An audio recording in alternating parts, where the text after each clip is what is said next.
I'm Eric Engler. I'm the owner of Velocity Motorcycles, and we're restoring the R69S BMW, and that's all you told me to say. First I break it, then I fix it.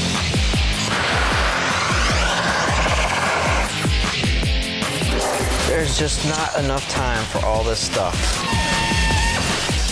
There we go. Everybody's having a breakdown. Hey boys, button it up.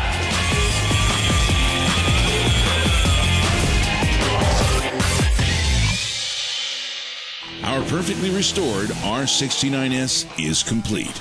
Now it's time to see if there's a discerning eye out there who will appreciate all of Dave's hard work and hopefully be willing to fork over a ton of cash for a good cause. Where will we find such a selective yet generous soul? In Ohio, of course. Riders, mechanics, and industry professionals descend once a year on the rural small town of Lexington, Ohio for a motorcycle convention like no other.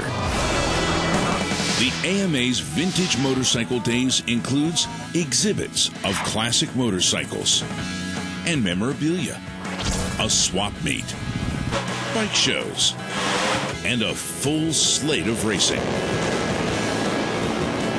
Very different from the notorious bike rally Sturgis, the Mid-Ohio event draws collectors and enthusiasts from all over the country. The perfect venue for our diamond that's lost its rough. Because here in Ohio, it's all about the vintage collectors vying for full replicas or simple parts that resemble the bikes of their youth. Even famed racer Jay Springsteen takes time out of showing off his skills to take a stroll down memory lane. Just something that somebody's probably rode in their younger experience in life. Like me, I walk around here and it's like, wow, I used to have one of them, I used to have one of them, I used to race one of them, you know? And to go up through the swap meet up there, like, and you can see these old bikes and bits and pieces, and this makes you feel good. Amidst all of the fast and furious, we find our crew, Walneck's Classic Cycle Trader, here in their tent, mingling with their readers and fans, generously passing out free magazines and promoting the auction of our bike. The night before the big event, the Walneck staff, friends, fans, and potential bidders gathered to view the finished product and have some fun. And who better to set the tone than the man himself? I was sending out magazines from England, importing them, that dealt with antique motorcycles. I put in a typed page of my own parts that I had for sale. And before long, somebody asked if he could send in a photo of an English bike he had for sale. And that just kind of grew and grew. And 29 and a half years later, it's an overnight success. President George Brooks was there the day Buzz decided to hand the printing and distribution of his family-run magazine to Trader Publishing. The two have remained collaborators, collectors, and friends ever since. George even got a private screening from Buzz when he acquired the world's largest locomotive motorcycle, affectionately termed the Road Dog. I happen to have this motorcycle in the backyard, and it was 17 feet long, weighs 3,280 pounds, and it has a lot of notoriety. George and Norman, when they were at the house, I'd take them out in the backyard and show them the bike. And there's a photograph of Norman and I sitting on the Road Dog. But like this, with the wind blowing their ties over their shoulder. It was fun. Our baby might not be a world record holder, but famed motorcycle film director Peter Starr appreciated the vintage bike and savored memories it invoked. As we get older, we have, the kids are grown up and gone away, and you've got more money to spend on. Gee, I always wanted one of those. I think they've done a wonderful job. I mean, it really is magnificent. Even the man who spent nights and weekends toiling to bring the bike to life had to crack a smile over seeing his hard work previewed for potential buyers earlier today. It's been interesting if I had taken the time to stand behind everybody with some kind of disguise to listen to, well, that isn't right and this isn't right, and oh my God, I can't believe he powder coated the frame, and what is all this stainless steel crap, you know? After everyone had a drink in their hand and a smile on their face, it was time to focus on why this project came to light. One of our account executives for Walneck's Classic Cycle Trader lives with diabetes, and she knows an awful lot about the needs for the research to find a cure. And she was probably talking with Buzz or one of the other members of the team, and from those conversations came the idea of taking an old bike and restoring it and auctioning it off and giving the money to research.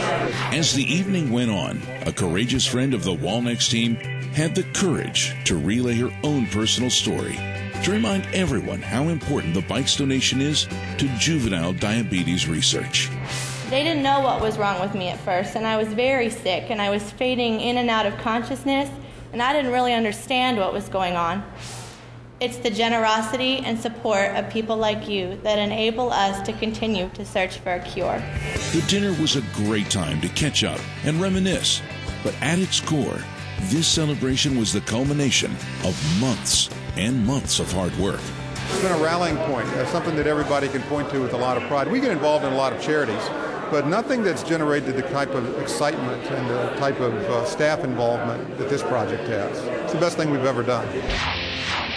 By the following afternoon, the bikes are on the block, and the auctioneer and his staff are poised and ready to sell. But our R69S has a little something extra. A company called Proxy Bid will be accepting bids online and calling them out against the bidders that are there in person. We'll be taking live bids from all over the world, live in real time over the internet, and I'll be here to represent the bids to the auctioneer. This is it, the big moment. It's time for everyone to take their seats. What's happening? Are we all ready to go? It'll give me what for? It'll give me a $25 bill. Would have been And it's off to the races. Somebody say something, I don't care if it's a dog. Over 100 people have packed into this tent and bid on everything from parts to fixer-uppers to fully restored vintage motorcycles. With more than 100 bikes on the auction block, our team waits patiently, yet restlessly. After 45 minutes of nail-biting agony, the moment finally arrives. Okay, folks, here's the special one here. This is the Walneck project right here. How much for it? Who'll give me 10 grand for it? 10, and now 11,000, and 12,000, 13,000, 14,000, 14,000. I have 13,000, but now 14. 14 I have, thank you. 15 I have, thank you. 16,000. I have 17,000. I have 18,000. I have 19,000. I have 20,000. 20,000, sir. It's you at 19, ma'am. 19,000 twice. Better than last fall. She's got a nice name. And our bike's new owner is a lucky lady? Wait a minute. Is that our painter?